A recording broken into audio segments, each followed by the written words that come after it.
Greetings, dear ones. I'm Kryon, a magnetic service.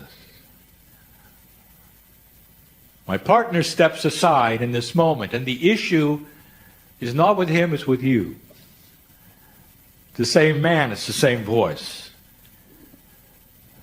But dear ones, those who are in the audience who sense things, those who are listening who sense things, will know something has happened. It doesn't take but a fraction of a moment for my partner to give allowance to a greater intuition, because he has learned how. He learned that it worked. He learned there's no fear. He's learned that he doesn't have to question it, and he doesn't have to literally stand by and check it out. And I'm saying this thing not for him, but for you. Dear ones, inside you is what is inside him. What you have is this beautiful, elegant presence of the creative source, which is in every single cell, every piece of DNA, given to you on purpose so long ago, so that you could use it when it was time. Human history is filled with those who will give allowance and step aside. And it's so obvious that some have done it in such a perfect fashion that everything changed. The masters of old that you might read about in Scripture who lived 600 to 900 years, all they were doing were stepping aside and letting the cells do what they were designed to do. Perfectly replicate and live and live and live. It's what humans are now beginning to understand about disease, that it's all in the brain. That is the consciousness-driven biology that you have. Proven with scientists now who are looking at this and saying you can extend your life if you relax. Even those who are not spiritual say if you laugh more, you'll live longer. All of this, connect the dots, is related to getting out of the way. Getting out of the way. Human bias is so strong that even the highest of those who are teaching this have a bias. It is absolutely ingrained in all of you because you are an old soul. What if I told you you've literally gone to school to learn the way things work for tens of thousands of years? Now, if that's the case, today you're sitting there with that knowledge cognized and ingrained in you. And now we're saying, forget it. Step aside. And that is the hardest thing for any human being to do. I've told you I know who's here. I know which one of you has recently had heart trouble.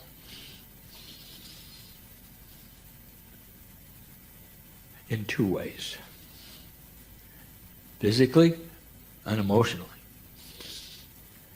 I know of the others here and who are listening who need to hear that all is well and that inside you truly is the most amazing healing power. Facilitators all through history in this room and listening to this have so many ways to get to that point where you'll release. And whether it is to sing to you or give you the science you needed to hear, or whether it's to put their hands in certain places so you'll feel the energy that is available to you, none of them can make you heal. What they do is give you balance. And the balance allows you to then have the aha experience, which is get out of the way. And get out of the way carries such an important message all through your cells. What have you been taught is the way to live, to act, to eat, all of things are unique to you. Dear ones, human beings tend to think not only in a linear way, but also in a generic way. You're used to taking one pill for everyone. One pill will get rid of the pain in all human beings because you're all built alike. Then you come to that which is more esoteric and personal and beautiful and elegant. And we're saying the one pill syndrome will never work for you. What are you supposed to eat? How are you supposed to eat? Dear ones, that is completely determined by your Akash and your cellular system. Now there are tests will even go into what it is you need that the other person does not. They're not even esoteric tests. You know, your Akash will tell you. You really don't need the tests. You can take them. Your Akash will tell you. Based upon where you came from and what your cellular structure may want, may not even be really available in the United States, unless you grow it. That is how specific it can be. So each one of you is unique. And so you will go to a facilitator who will then tell you of your uniqueness, will test you for certain things that are different from anybody else. They're unique. That is why you would go to somebody who would know these things and would work with you so you could discover for yourself your uniqueness and get out of the way. Kryon, what's the best way to meditate? Some have told me I should spend a certain number of minutes, hours every day, and that has a connection to God. Don't ask my partner how long he meditates. He'll tell you he does it when he drives. That may be dangerous. But it isn't. Because he has a living meditation with his higher self always on. The thoughts that occur to him that are the highest ones in his mind are the Creator. Of what is next for him that will propel the energy of healing and knowledge the best way. His idle thoughts are with his higher self. That is a meditation. And dear ones, that is your meditation if you want it.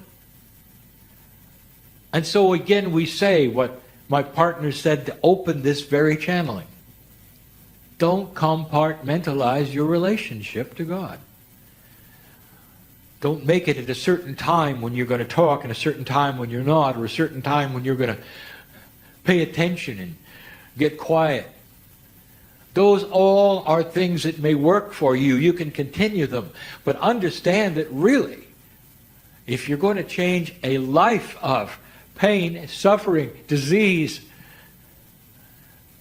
lifespan, it has got to be something that is all the time on your mind. And when that occurs, you're going to find something that my partner mentioned. The complaining spirit goes away. It goes away. Your joy factor starts to invade every cell.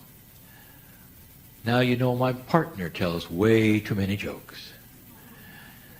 It is part of a countenance of compassion.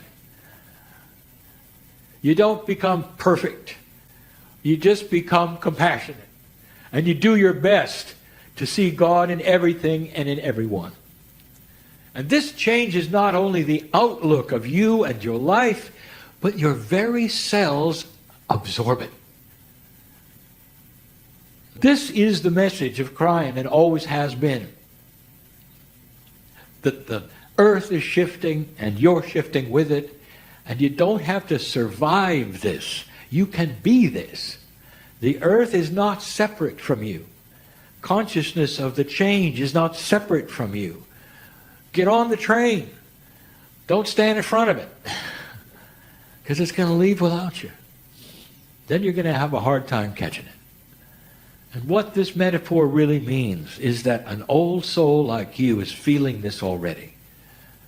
Examine this. What does this mean for you? Getting out of the way is exactly what will cause and create something called planned synchronicity, an oxymoron, a way of life that is beyond luck. Something else my partner teaches. All of this comes from something which is called the creative source. That is something you know all about, dear ones, because that's where you come from. Inside you is something we're asking you to awaken, that human beings really have not understood. And in this shift, it is something that is yours beyond that which it ever was before. It's going to be easier to find it. It's going to be more difficult as you go forward with others around you, because there's no more fence sitting. We told you that. It's going to be difficult to stay uncommitted more and more. I am Kryon, in love with humanity. And so it is.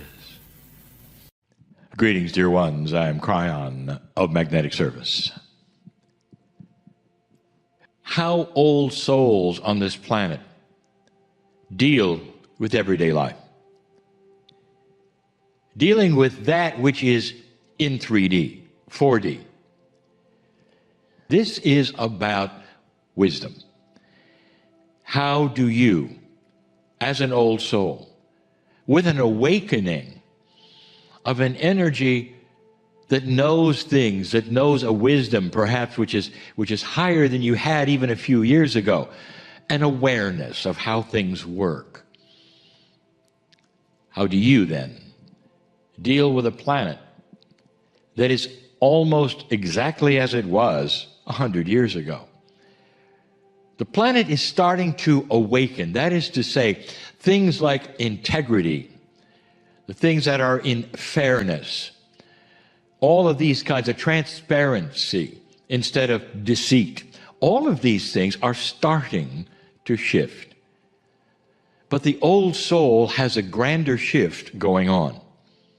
An old soul can see and feel immediately whether energy is appropriate or not. Things that you perhaps used to do or hear or participate now seeming to metaphorically slap you in the face because of their negativity or their inappropriateness in your life. That's what we speak of.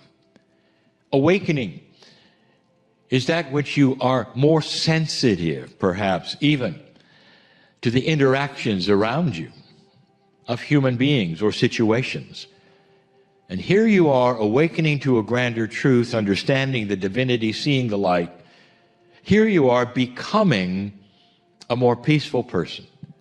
Here you are with understanding and knowledge about how to heal yourselves, or a process of healing, or how to position yourselves for benevolent thinking or affirmation thinking, where you start to think that which you are and wish to be and control your life. All of that so elevated compared to those you're around.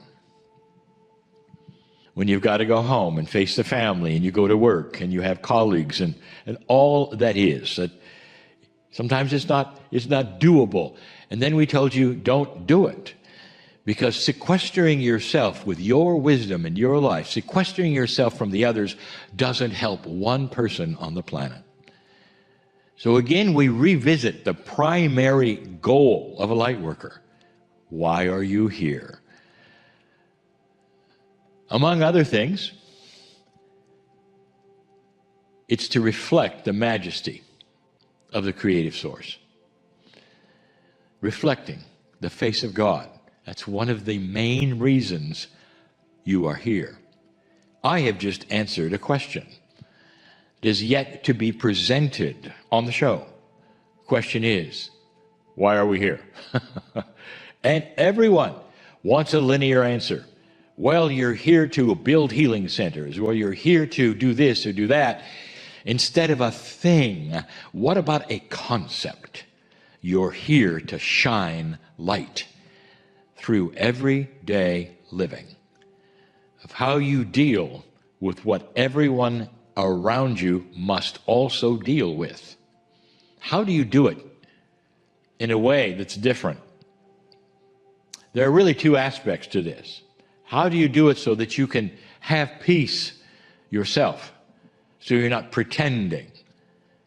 The other aspect is, how do you do it so others can see it without offending them or pointing your finger at them or saying things you shouldn't say to keep them as friends? That has wisdom attached to it. Saying things properly, so not appearing to be better than anyone else, but appearing to have perhaps discovered something beautiful for yourself. This is always the answer we'll give. Instead of going to others and being evangelistic and saying, well, you ought to do what I do, and here's something you should know, and do this or else, and the things that you're used to hearing in spiritual systems that want to show you something better than you are. But you're not going to do that. It's almost de facto. It's almost that which is anyway. And that is to say, when they look at you, they're going to see balance and peace and joy. We said this last time, when you're in a circle of those who are gossiping and complaining and negative, and you say very little, and they turn to you and say, well, you're not saying anything, and you can say, I just love being with you, and you're my good friends, and I love you very much, and I've just found something beautiful for myself. And then you don't even have to say any more, and they may ask you what it is. Then you get a chance to say what you think. So it's not an evangelistic approach at all. Or is it? Dear ones, I'll tell you something. Humanity is attracted more and more to light. More and more. There are those who say, if I could just get off the merry-go-round, as they say, or the rat race, which they say, of life. And that's how they see it. They go around every single day. They do certain things every single day. And then when they get together, they complain about it. And that becomes life. You've gotten off the merry-go-round. And so here you are as a light worker, an old soul who has an awakening going on, is starting to realize that you can create and co-create peace in your life. This one's about family, the hardest one that we're going to give you. This is the most difficult. And the difficulty is this. You're dealing with two aspects that are not present in everyday life when you simply walk around with people. Two aspects. Number one, blood family. That will be the relations you have. Blood family. They all have something in common with you. When you reincarnated, and some of you reincarnated into this family, there were no accidents. Your mom and your dad, at some level, knew on the other side of the veil, you were coming. Or you agreed with them on the other side of the veil, yes, I'll come in. And some of you will say, no, that you've gone too far, Kryon, I'm not going to go there with you because I was an abused child. I would never have said I'm going to come in to be abused. Yes, you did. The reason? Because you were an old soul and they were not. They were just beginning perhaps, and you have come in to help them. Does this make sense to you? You eventually are their teacher by how you now react. Some will say, well, they're gone, and so it makes no difference. Oh, yes, it does. It's how you react to what happened to you from them to others. How do others see your reaction as an abused child? Do you understand this?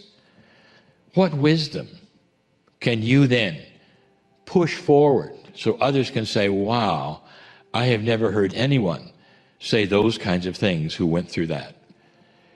These are the kinds of things we talk about. Family is the hardest. The second part of family would be the ones you choose. You choose to be with them, to partner with them, to marry them or not, but to be with them. That's the second. There are no accidents of who you meet and who you're with. There are none. You may say, well, yes, I've had a couple of accidents already. And the answer to this is you went through phases of life for them and for you. You both learned things from certain kinds of relationships. It's tough to go home in the holidays for some of you, very tough, because you hold within you something that's so different than they've ever seen before, that many of them actually make fun of you. What's your reaction to that? Do you sulk? Do you go off into the corner? When they call you names at all, do you cry a little? Or do you let it bounce off of you in a way that you know is correct? Names are just names. You are looking at their dysfunction. Anytime a family member turns to you, makes fun of you, you can see it like they're still in black and white, you're in color. So what do? You don't admonish them. You don't tell them they're fools. Instead, you hold that color to yourself and show it to them by being peaceful with it, by smiling. There is such a thing that is called karma. You've dropped yours, others have not. Perhaps they are there to be the sand in your oyster, as they say, or to poke you a little. Did you notice something? That if you're not pokeable, if you do not react to a family who is pushing your buttons, if you don't react to them, they stopped pushing. Did you notice that? You're no fun anymore. And then they start wondering, at some level, why? My partner has experienced this. When he'll go to a place where there's fun being poked at him for what he believes, and everyone will laugh and all, and then later one will come around and say, we're sorry we did that, I'm sorry I did that, and I want to know something, Lee. And you say, what is it? He says, how do you do it? How do you stay peaceful and be joyful, and we know you're not pretending through all of these things? We see you're different.